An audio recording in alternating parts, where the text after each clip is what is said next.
Donc je m'appelle Ronan Bénard et je suis instituteur, professeur des écoles. Donc moi c'est Carole, je suis AMP depuis 7 ans. Et ben moi je suis instituteur, donc professeur des écoles depuis 20 ans et j'avais un peu fait le tour en milieu ordinaire. Donc moi je travaille avec l'UE2, c'est-à-dire des enfants qui ont entre 8 ans et 12 ans. Alors l'UE2, ce sont des jeunes quand même différents par leur personnalité, par leur situation de handicap. Et donc on travaille beaucoup la motricité parce qu'ils ont beaucoup de problèmes de motricité. On essaye de leur donner le langage. En fin de compte, c'est le groupe entre le UE1 et l'UE3, c'est-à-dire qu'ils n'ont rien à faire sur l'UE1, mais ils sont trop petits pour être sur l'UE3. Et on essaye justement de les faire évoluer. Voilà. Et on fait les rituels, on fait la date, on regarde qu'est-ce qu'on mange à la cantine, etc. Et puis après, il y a des temps de classe où on a des enfants par petits groupes, souvent ils sont 3 me concernant. Et puis après, par exemple, on a un groupe avec un collègue paramed avec lequel on va faire de la phono ou du sport. Et puis par exemple, après, on fait un temps de relaxation avant qu'ils aillent manger.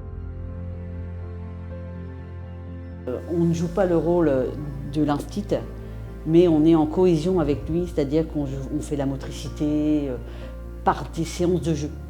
On passe par le jeu pour leur apprendre les choses. Plutôt des jeux de géométrie, des petits jeux de lecture. Puis par exemple, l'après-midi, soit on va faire du sport, soit on va faire de l'art visuel, soit on va faire une sortie à l'extérieur. On travaille avec plein d'autres gens, donc c'est une des grandes richesses de l'IEM. Complètement essentiel. On ne peut pas travailler seul.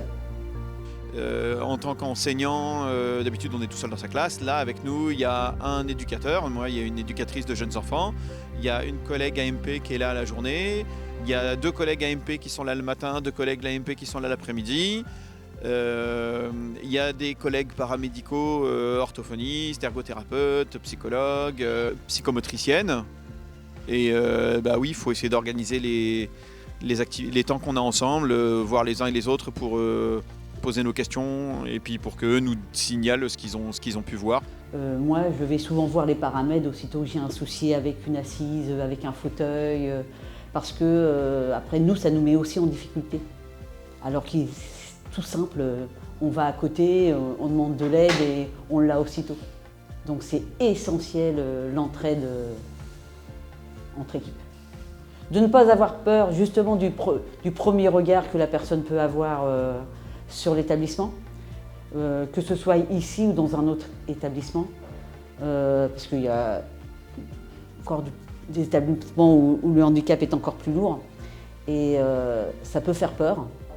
Et d'apprendre à connaître les jeunes, à connaître les professionnels. C'est un lieu formidable et plein de vie. Moi, avant de venir là, j'avais une petite appréhension en me disant à quoi ça peut ressembler, des enfants en situation de handicap. Et puis, c'est un lieu, c'est un lieu plein de vie et puis où les enfants rigolent beaucoup plus qu'ils ne pleurent. À un enfant, on peut apporter extrêmement comme chose. Ils sont jeunes, ils ont plein de choses à apprendre. Ils ont des pouvoirs où eux-mêmes ne sont même pas au courant. Et je pense que ça, on peut leur apprendre, on peut leur montrer qu'ils peuvent faire plein de choses dans la vie. Leur regard, leur sourire, c'est chouette, déjà.